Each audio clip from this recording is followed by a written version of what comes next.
Muy bien, buenos días a todos. Y vamos a tratar de mantener esta imagen de Isaías que leyó Ana para nosotros en nuestra mente. Y vamos a abrir nuestras Biblias ahora en Mateo 8. Así que estuvimos viendo el Antiguo Testamento con Isaías y ahora vamos a ver Mateo 8. Teniendo esa imagen poderosa de esa visión o sueño que tuvo Isaías. Y voy a hacer lectura a este pasaje de este tema que estoy titulando acerca de lo santo. Y va a ser interesante ver cómo conectar estas dos historias. Y dice así Mateo 8, voy a hacer lectura de los primeros 4 versículos nada más. Y dice así: Y cuando bajó del monte, grandes multitudes le seguían. Y aquí se le acercó un leproso y se postró ante él diciendo: Señor, si quieres, puedes limpiarme. Y extendiendo Jesús la mano, lo tocó, diciendo: Quiero, sé limpio. Y al instante quedó limpio de su lepra. Entonces Jesús le dijo: Mira, no se lo digas a nadie, sino ve, muéstrate al sacerdote y presenta la ofrenda que ordenó Moisés para que le sirva testimonio a ellos. Esta es la palabra de Dios que tenemos en nuestra mano, esa espada que nos dijeron estos niños. Vamos a orar. Padre, gracias por este domingo en el cual estamos aquí delante de ti, Señor, tú siendo el gran anfitrión y nosotros tus invitados. Queremos acercarnos a ti, al Dios Santo. Padre, ayúdanos, te lo pedimos grandemente, que abras nuestros ojos y nuestro entendimiento para ver y contemplar las maravillas que encontramos en tu palabra. Y como tú, siendo ese Dios tan grande y poderoso del cual vio Isaías y del cual estuvimos cantando también, eres también alguien tan cercano como este Jesús tan hermoso tocando a este leproso. Te pido que podamos maravillarnos ante esto, Señor, como tú nos tocas y nos amas. Ayúdanos, te lo pido en tu nombre santo. Amén. Está esta imagen aquí. ¿Qué es lo que podemos ver en esta imagen? A lo mejor es un poco interactivo esta presentación al inicio. Pero ¿qué es lo que podemos alcanzar a ver? No sé si se logra visualizar muy bien. ¿Mucha qué? Basura, ¿no? Sí, bueno, no es tanto una publicidad de productos. A lo mejor no se alcanza bien a apreciar, pero tenemos una mesa como de picnic. Tenemos un montón de basura, muchos de ellos son latas de cerveza o de refresco y muchos de ellos están agujerados, como que alguien estuvo practicando tiro con una pistola en ellos. Y de hecho por ahí se ve un papel con una forma para hacer tiro. Entonces se ve un montón de basura, ¿no? Pero lo interesante es que, y esta es una obra de arte de unos londinenses, lo interesante va a ser qué sucede cuando proyectamos una luz y se despliega una sombra atrás. Un paisaje hermoso, ¿no? O sea, tenemos basura, pero al proyectar una luz tan grande, atrás tenemos un atardecer en Manhattan. Así es como se llama esta obra de estos artistas británicos, Tim Noble y Sue Webster. Y si buscan en Google van a encontrar un montón de diferentes exhibiciones que tienen ellos, así con pilas de basura, y que al proyectar una luz se ve algo tan hermoso al fondo, algo que es horrible y feo y caótico, basura, vemos atrás algo tan hermoso. Y creo que esta es una muy buena ilustración urbana para cada uno de nosotros acerca de la santidad de Dios y lo que sucede cuando nos impacta a nosotros.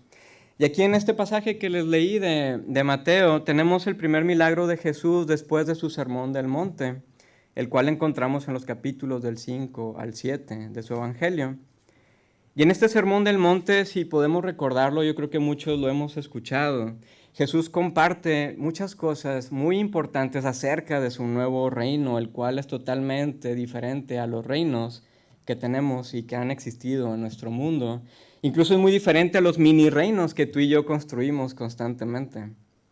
Porque en el reino de Jesús es uno donde al vivir cada uno de sus preceptos vamos a encontrar vida abundante y plena y vamos a estar en shalom, en paz unos con otros y donde vamos a desplegar toda nuestra verdadera humanidad. Y además estaremos en una frecuente relación con Dios nuestro Padre. ¿Te gustaría experimentar y vivir algo así? Espero que sí. A mí me encantaría. Y el tener una relación vibrante con Dios, nuestro Padre, nuestro Creador y el dador de toda la vida es lo más increíble del mensaje del reino de Jesús. Toda esta idea que Jesús comparte en su Sermón del Monte nos remonta al Edén, aquel reino donde Dios estaba conviviendo con cada una de sus criaturas sin que éstas murieran fulminadas por estar cerca de este Dios santo. Al contrario, había vida, florecimiento, shalom. Y todo este discurso de Jesús acerca de su mensaje del reino apelaba a los anhelos de quienes lo escuchaban por un mundo mejor, en medio de toda la tiranía, de todo lo quebrado, de todos los estragos del pecado. Y espero que también apele a cada uno de nuestros anhelos de que debe de haber algo mucho más, mucho mejor, de todo el decaimiento que encontramos a nuestro alrededor. Pero algo todavía más interesante del mensaje de Mateo también es que este Jesús mismo, el que cuenta todo el sermón del monte y se encuentra con este leproso, era ese prometido esperado. Es más, Mateo nos dice en el capítulo 1 que Jesús es Emmanuel, que significa Dios con nosotros. Así que Jesús es la encarnación misma de este Dios santo y poderoso viviendo entre nosotros. Lo santo entre lo profano.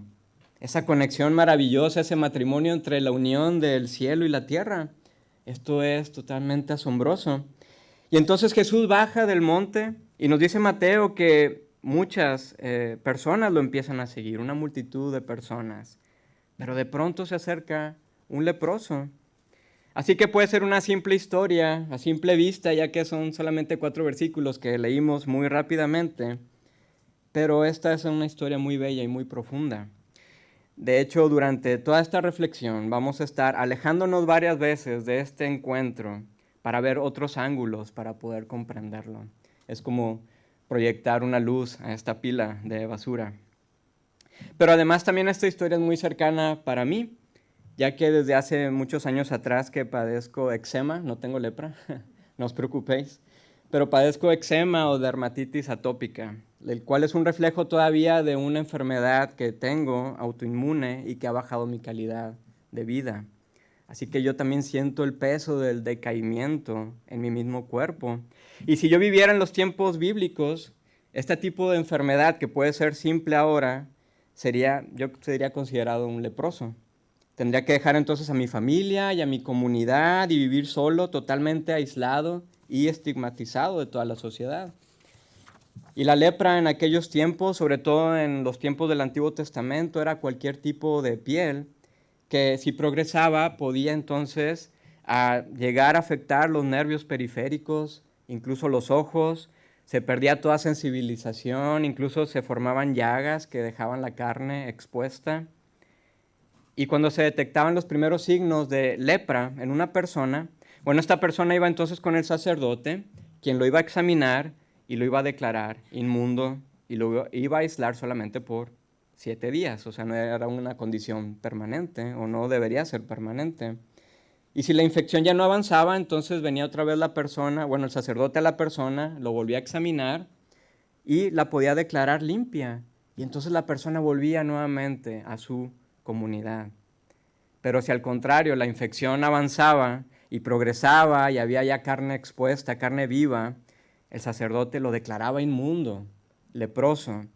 Y entonces esta persona sería cortada de su comunidad, viviría solo, fuera de la ciudad o del campamento, sus vestidos estarían rasgados, incluso esta persona tendría que gritar, inmundo, inmundo, para alertar a las personas que no se acercaran a él o a ella. Y muy raramente la lepra de alguien podía ser curada. Así que el hecho de que alguien que fuera diagnosticado leproso significaría entonces que esta persona estaría fuera de toda su sociedad, aislado por todo el resto de su vida incluso. Y nadie podía tocarlo, o de lo contrario la persona que lo tocaría también sería contaminado.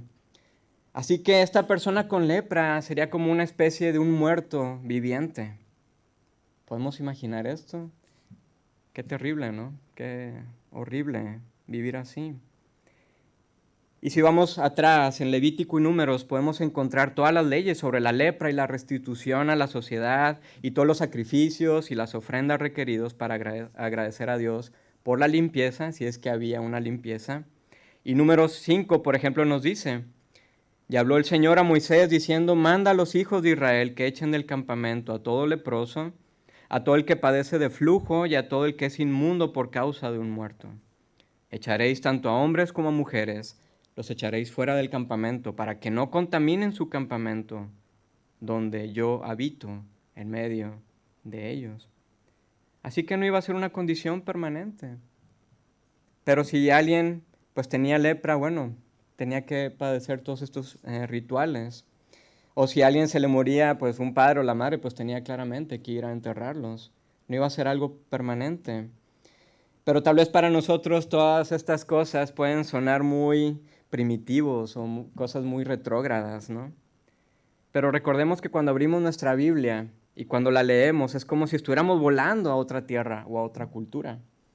Es toda una experiencia transcultural. Imagínate que tú vas a otra nación y que vas a visitarlo por primera vez y ves que el mundo en esa nación tiene otra cultura y una vida de forma diferente que tú. Bueno, así es hoy en día. Hay muchas civilizaciones que piensan diferentes que nosotros. Y si nosotros los juzgamos, pues vamos a ser claramente llamados intolerantes o de mente cerrada, ¿no? Así que todas estas leyes y rituales tienen un contexto y un significado totalmente profundo y que tienen sentido. Y si vamos todavía más atrás en la Biblia, a Génesis, ya no a Levítico y Números, sino si vamos a Génesis, vamos a encontrar a un Dios amoroso que crea un paraíso para habitarlo con su creación, para vivir con ellos, y pone al hombre y a la mujer como sus sacerdotes. Pero sabemos que ellos después vandalizaron este jardín hermoso, el Edén, y fueron entonces desterrados por su pecado porque contaminaron el campamento, si hablamos en estos mismos términos. Y aún en medio de su destierro, recibieron todavía una grande promesa, que un hijo de Eva sería el prometido, que iba a acabar de una vez por todas con todo lo arruinado por el pecado y que todo iba a ser recreado. Y finalmente Dios estaría de nuevo habitando con su pueblo. Y después de este exilio, de estos primeros hombres, nos encontramos después con historias como Abraham y Sara, quienes engendran a Isaac, quien después engendra a Jacob y quien después engendra a las 12 tribus de Israel. Y de pronto vemos que todo este pueblo quedan esclavizados en Egipto por unos 400 años. Y después de este tiempo, siendo ya un pueblo tan numeroso y tan grande, Dios los saca con gran poder a través de Moisés, quien los iba a llevar a través del desierto a un nuevo Edén. Y Dios les dijo que Él iba a habitar nuevamente en medio de ellos a través de una tienda de campaña muy especial que se llamaba el tabernáculo. Y ahí mismo en ese tabernáculo, en un diseño entre querubines y árboles frutales y aromas de incienso, todos estos recuerdos, aquel Edén, la presencia del Dios Santo estaría nuevamente entre ellos. Pero para estar cerca de este Dios, Él les dio lineamientos, les dio leyes y rituales para acercarse a Él en temor y en reverencia. De hecho, después en Levítico vemos cómo los hijos de Aarón, quienes fueron fulminados con un fuego consumidor de Dios, estos chicos, Nadab y Abiú, quienes deberían de estar como sacerdotes ofreciendo y todos los sacrificios y ofrendas y cuidando el tabernáculo, fueron fulminados, ya que no trataron a Dios con nada de reverencia ni santidad. Y después Dios le dijo a Aarón, Aarón, como santo seré tratado por los que se acercan a mí, y en presencia de todo el pueblo seré honrado. Qué fuerte, ¿no? Así que tenemos entonces lepra y decaimiento y muerte, caos, como vemos ahí en esta foto. Pero al mismo tiempo tenemos por otro lado santidad, pureza, ser declarados limpios. Bueno, ¿a qué quiero llegar con todo esto? Bueno, a que podamos acercarnos a lo santo, a buscar esa fuente de vida en medio de todo nuestro pecado y todo nuestro dolor. Porque intuimos que debe de haber algo más que todo esto que tenemos nosotros aquí a nuestro alrededor. El filósofo irlandés C.S. Lewis lo dijo de una manera muy buena.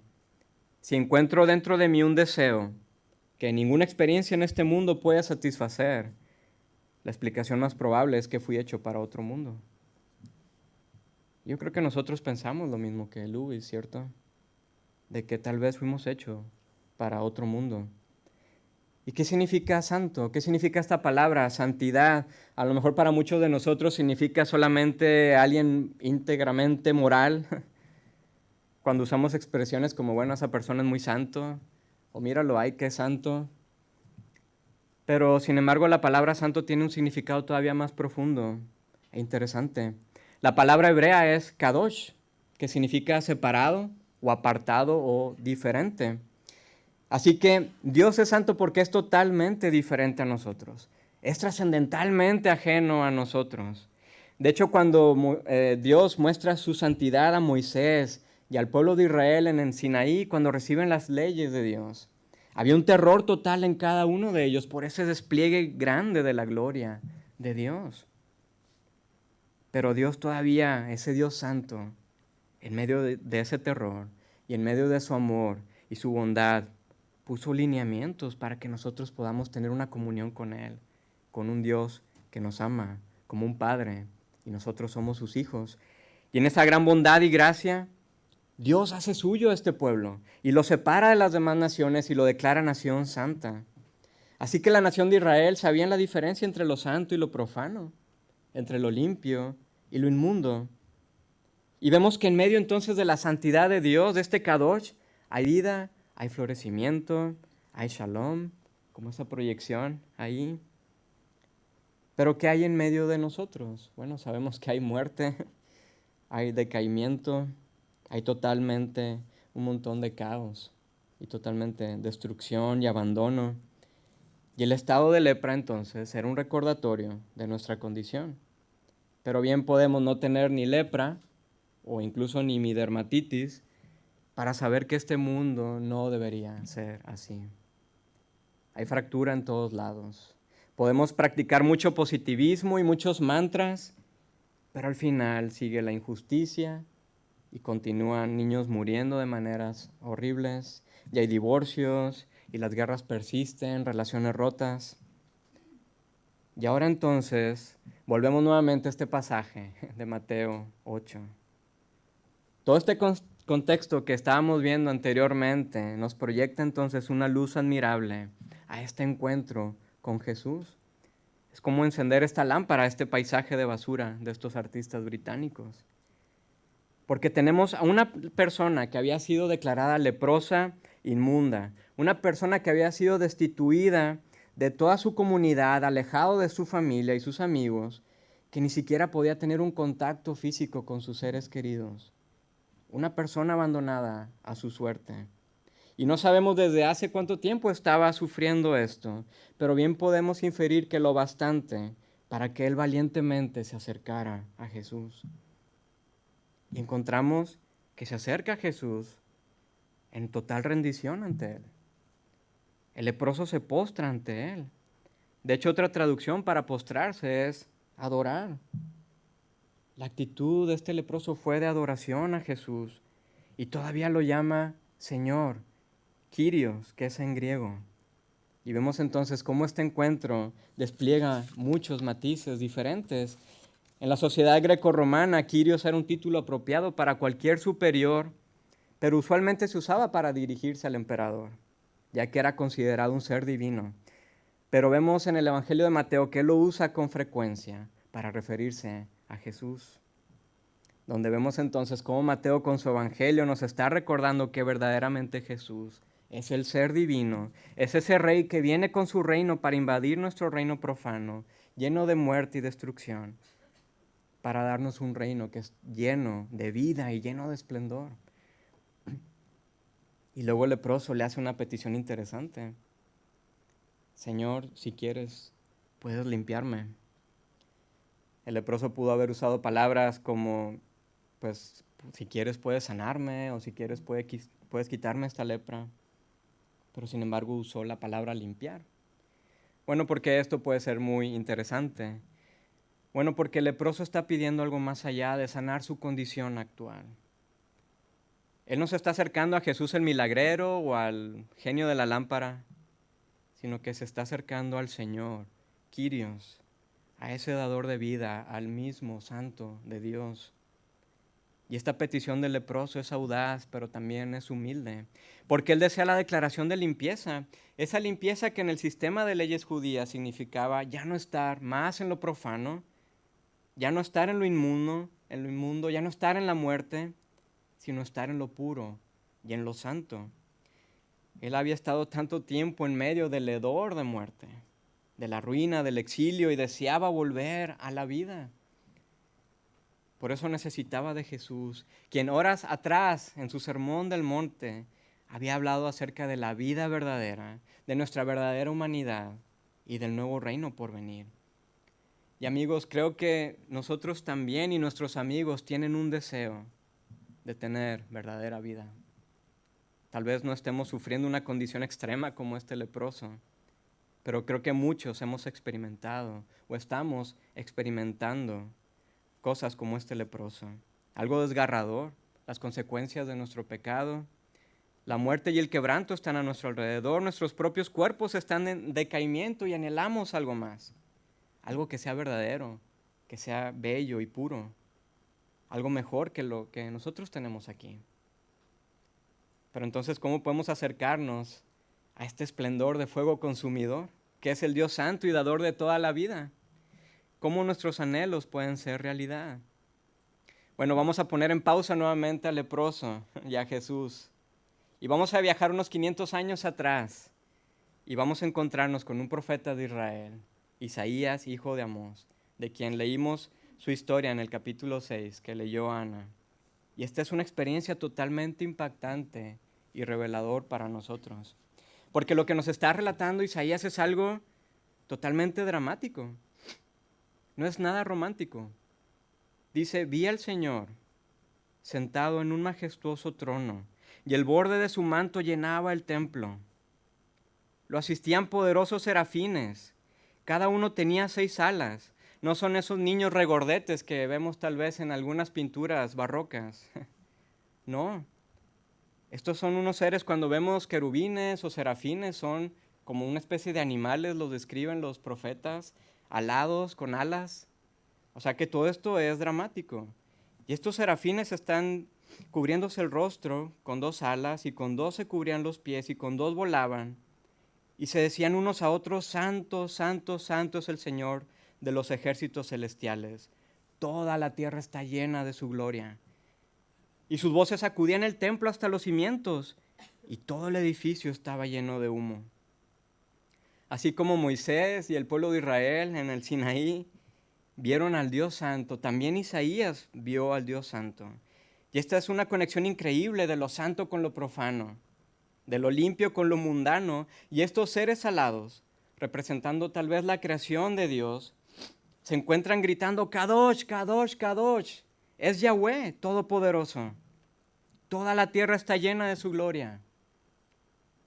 Su grito no era que Yahweh era solamente moralmente bueno o puro, no, sino que Él es el autor de toda la vida y toda la belleza y toda la bondad. Y por el sonido potente de sus voces, los umbrales del templo se empezaron a agitar y todo se llenó de humo. Qué alegría, ¿no? Isaías estaba en la presencia misma del Dios Santo y su respuesta era danzar de alegría, alabando y dando gracias por esta intimidad y este encuentro con Dios. No, claro que no. Vemos que la respuesta de Isaías es una de terror y pavor total, porque lo que nos sigue describiendo es lo siguiente. Entonces dije, todo se ha acabado para mí, estoy muerto, estoy condenado, porque soy un pecador. Tengo labios impuros y vivo en medio de un pueblo de labios impuros. Sin embargo, he visto al Rey, al Señor de los ejércitos celestiales. Isaías está absolutamente aterrorizado de que va a ser incinerado por el fuego consumidor de este Dios, porque Él conoce su condición de pecado. Él sabe que Él es impuro, Él sabe que no es limpio, Él sabe que vive en una corrupción totalmente moral, Y él está confesando: mi impureza es mucho más profunda que solamente mi cuerpo, y que mi mente y mi boca, que mis palabras y mis pensamientos. Soy un hombre de labios impuros, y vivo en una cultura que vive y habla la muerte, que habla y que vive en un mundo de egoísmo donde el poder trae grave injusticia e idolatría. Y eso es lo que soy yo, y este es mi pueblo. Y aquí estoy en presencia del autor mismo de la vida. Cuando leemos este pasaje de Isaías, olvidamos todo este drama y toda la conmoción y todo el terror que el profeta está experimentando y que está describiendo. Pero todavía hay más. Dice que uno de los serafines volvió hacia mí con un carbón encendido que había tomado del altar con unas tenazas. Fijaros, con unas tenazas. Y con él tocó mis labios. ¿Ves? Este carbón te ha tocado los labios. Ahora tu culpa ha sido quitada y tus pecados perdonados. ¡Qué dolor tan insoportable! Esta es una escena hiriente y cruda. No sé si te habéis quemado alguna vez con un carbón encendido, alguno de vosotros. Ahora, ¿podés imaginar esto quemando tus labios? Es una experiencia insoportable, es morir. Y muchas veces nos perdemos esto de la historia de Isaías. Lo que él nos cuenta no es nada agradable ni es nada hermoso. No es la historia romántica de llamado y transformación que usualmente se predica. Isaías se da cuenta que en vez de morir en una agonía insoportable, siguió todavía con vida. Y de pronto la voz de uno de los serafines le dijo que su culpa era quitada y sus pecados perdonados. Él fue declarado limpio, fue declarado puro. Qué increíble, ¿no? Cuando veíamos que los rituales de Levítico y Números nos dicen que la muerte y la impureza son contagiosas y que contaminarán el espacio sagrado y hasta las demás personas de toda la comunidad, Isaías está experimentando justamente lo contrario, porque su total impureza y su pecado no contamina el espacio de Dios. No, sino que la santidad de Dios se vuelve contagiosa e invade impetuosamente a Isaías. Y en medio de su dolor, Él es limpiado y Él es transformado.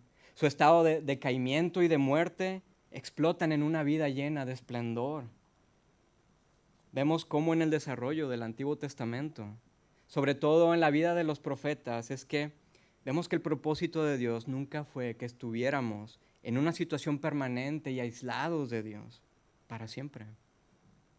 No, sino que su evangelio nos comunica a nosotros también en nuestro tiempo una profunda verdad de que sí, tú y yo estamos rotos por el pecado y estamos marcados por muerte y por la destrucción, pero que Dios es el autor de toda la vida. Y la historia no termina aquí, no, sino que vemos que la historia de Dios se mueve hacia la santidad de Él, que se convierte en una explosión contagiosa que invade todo nuestro mundo con su propia santidad para poder limpiar todo y transformarlo todo totalmente, completamente. Así que estos 500 años atrás volvemos nuevamente a esta imagen que dejamos en pausa de Jesús y el leproso. Y vemos esta escena de Jesús, quien llegó para invadir nuestro mundo con su gloria y toda su santidad. Quien se encuentra con este hombre que había sido cortado totalmente de su comunidad, que ni siquiera podía acercarse al templo para adorar, que había sido declarado inmundo. Y este hombre se encontró con el autor mismo de la vida, con el santo y con el que es bueno, y fue amado y transformado por Jesús. Y Jesús le dijo: claro que quiero que seas limpio. Es lo que más deseo, por eso estoy aquí, para invadir este mundo con mi vida. Quiero limpiarte, no solamente quitar tu actual carga, sino darte vida en abundancia. Un paráfrasis mío. Sé limpio. Eres declarado limpio. Ahora ve con el sacerdote y presenta tu ofrenda en agradecimiento. Así que esta visión de Isaías se cumple en este hombre. Vemos cómo Jesús toca al leproso. Su mano creadora, un carbón encendido, tocó a este hombre impuro para ser hecho puro. La mano cálida y tierna de Jesús tocando a este hombre en medio de todo su dolor y su agonía para tener vida y vida en esplendor. Y es interesante que Jesús pudo haberlo sanado sin ni siquiera haberlo tocado. Sabemos cómo sanó al siervo del centurión romano sin ni siquiera estar en la misma presencia o en la misma habitación juntos. Pero sin embargo, este gesto de Jesús de tocar a este hombre es sublime. Jesús lo toca cuando nadie quería tocarlo, cuando nadie quería abrazarlo. Y lo amó como nunca antes este hombre había sido amado. Y claramente Jesús no se contaminó, porque Él es la misma imagen de este Yahweh. Es el santo Dios hecho hombre por nosotros. Así que por esta increíble razón y las hermosas noticias que son el Evangelio es que podemos reunirnos nosotros hoy en día, porque sabemos que en medio de la muerte y de nuestros labios impuros y nuestra mente impura podemos acercarnos al Dios Santo gracias a Jesús. Y no vamos a ser fulminados, sino que vamos a ser perdonados y vamos a ser transformados y renovados. Nos reunimos porque estamos en una comunidad de personas rotas que buscamos transformación y renovación, donde nos animamos unos a otros y nos gozamos porque la gloria de Jesús, su Kadosh, su santidad está invadiendo nuestro mundo roto. Y así también nosotros podemos invitar a los demás, a nuestros amigos y familia, a experimentar de este glorioso evangelio. Y vamos a ser luz y sal para desplegar la belleza y amor de Jesús en donde estamos. Y celebramos cada domingo que aún en medio de nuestro pecado podemos acercarnos en confianza a nuestro Padre, Dios. Él no nos va a tratar como nosotros trataríamos a un pañal sucio, como que apenas podemos tolerarlo. No, sino que Él nos trata con una profunda paciencia y un amor más allá de nuestra comprensión. El leproso tuvo un encuentro increíble por Jesús. Y su vida fue invadida por la santidad y la belleza de Jesús. Fue tocado y transformado por Él. Así que también nosotros podemos ser transformados por nuestro Señor.